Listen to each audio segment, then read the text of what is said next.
Plans made, go back to Manchester to have my new port fitted. We have the chemo regime already booked in. So I'm going to have my port fitted on the Tuesday, and the very next day, back in Manchester for my first round of chemo. Brilliant. Okay, now having my port fitted, completely different experience for having my second port fitted to my first port. My first port was, I think you guys may remember, the guy who put the port in was training somebody else to do it. So I heard every instruction he was given in order to do that. And it sounded fucking horrific. It was horrible. And then the blood was absolutely everywhere. And it took about, because he was explaining everything, I think I was in there about an hour. So I meet this guy, really funny guy. He explained to me the procedure of what the port does. They have to go through that. They have to sign consent forms and all that. I said, roughly how long do you think I'll be in there? He says, well, I'll have it done in about 10-15 minutes for you. But most of it's all prep time. You'll be prepped longer than it takes me to do it. I says, well, that's interesting. So I'm already ready for it. I know roughly what's going to happen. He explained it to me again. Get wheeled into the surgery, into the theatre. There's all these nurses around and everybody prepping me down, covering me in tape, putting an area protected around my neck, the blood shield's up, there's this big massive camera over which looks at the procedure. It's like being on the Starship Enterprise with how cool all these gadgets are and all these monitors and everything. Brilliant. So the guy says, right, we'll start off. Look, Rob, I'm not going to mess about. Okay, he said other things because we've now formed a dialogue where the British language is being used sparingly now. We're now using swear words. So he said, Rob, I'm not going to mess about. I'm going to get in there. I'm just going to get it done for you. Okay, awesome, because I want to get back onto the motorway. Because I drove there, I'm going to drive back. I want to get home, but I want to meet the 5 o'clock. I want to beat the 5 o'clock traffic. He says, don't worry about that. I'll have that sorted. He says, right, you ready? Yes. So lays me down, numbs me up with the injections, waits for that to kick in, and I swear down, it was like he were playing the piano. I mean, this is like Mozart or Picasso, I don't know, but it's one of those geezers that plays around with his fingers. But this guy was literally like this. Slice that out. Done. I've never seen it. It's like a flash. It was unbelievable, lad. It was so quick how he'd done this thing. It was all done and dusted in like what felt like minutes.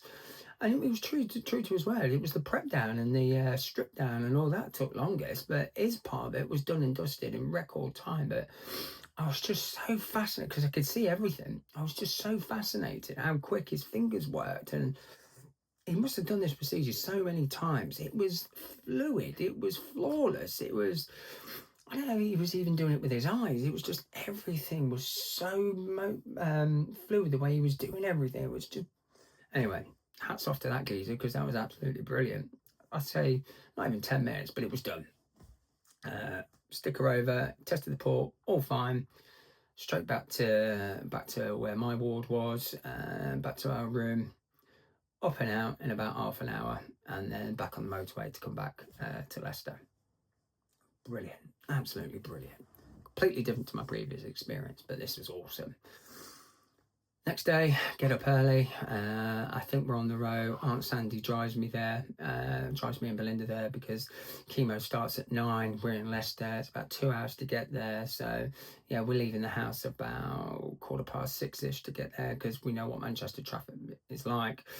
Straight down to Manchester, straight onto the chemo ward.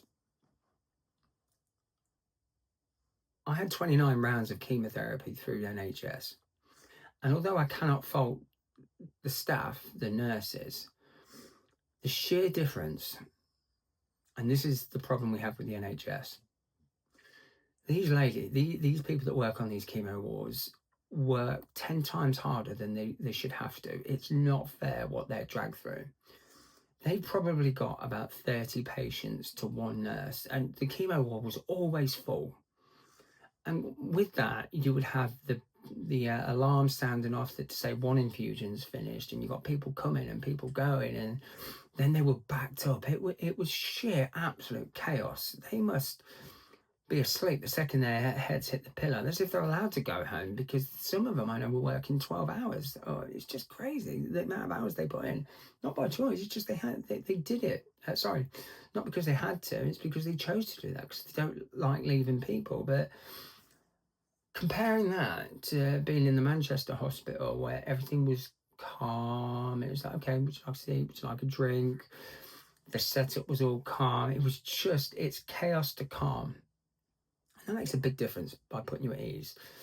But I'm now used to chemo, so there's not a lot I can say to anybody in this video about what it's like to have chemo, because I went through that in the last video. So the infusion was set up, it goes in, no problems whatsoever. They did say that there was an added drug in there, which was just an additive, but it can have a side effect where my nose starts to run. If that happens, let them know straight away and they'll cut that bit off. And that actually did happen. So within about half an hour, my nose was running everywhere. I don't know what it did or why it did it, but she capped it off and that stopped instantly. So that was all right. Pump fitted here, so you've got the big long wire. I've got it in a 1980s bum bag now that Belinda had bought me, so that's all secure. And true to form, 2.5 hours, 3 hours max, and we're out there. And again, you could go to, when I was at the Royal, I could be there for 12 hours. Even though my time slot would be 9 o'clock in the morning, it'd be at least 1 o'clock before they even started it because of all the issues. The administration of it is just totally different, totally different. And away we go. Aunt Sandy takes us back home. We've got that much time to spare. We were back in time to pick Sophie up from school and bring her home, so that was nice. So this is chemo 1 of 12. Now, I'm not going to drag these videos about each and every chemotherapy, because chemotherapy is chemotherapy. I got it. A little bit of nausea, I have tablets for it. The good thing about this regime was my chemo, unlike last time where chemo was done on a Friday, the pump was normally empty by midday Sunday, and I had to go an extra day before I could get the pump taken off when it was empty.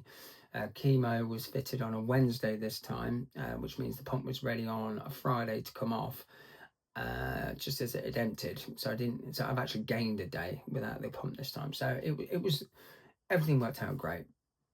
The nurses would set up with Lloyd's. The nurses would come out to my office to take bloods. The bloods would be couried over to Manchester, be signed off for chemotherapy, and then I'd have that done. So for the first 3 sessions of chemo, we did that at Manchester because they wanted to make sure that everything was okay, that there was no problems. And then the rest of the chemotherapy I would have at home. And then Lloyd's would come to my office on the Friday, a few days later, and then disconnect the pump. Loved Fridays, it was great. Not only was it Friday, it meant the weekend, but Friday meant the pump came off. And this, again, like last time, was every 2 weeks. And one of the great things about having chemotherapy at home, you just watch movies. And me and the chemo nurse, we watched Armageddon. She was in tears, bless her. Bruce Willis died. And then we watched Creed. Anyway, we watched all these movies during chemo. It was absolutely brilliant. And that was, I would say, chemo 1 to 6 were pretty easy. No problems there at all. Like I said, any symptoms you had, mouth ulcers, there was tablets and Niastan for that. Nausea, there was tablets for that. And I didn't really feel any pain, but if I did feel pain, there was tablets for that. Everything had a tablet to combat something that was prescribed by Manchester to get it all, to make it as comfortable as possible. And then in between that, I'd go back for multiple scans, again, multiple blood tests to see how things were working, and it was working. So completely different experience last time. Everything was, when I was getting an update, I got the update, the chemotherapy was working, so everything was starting to go good until about chemo 6.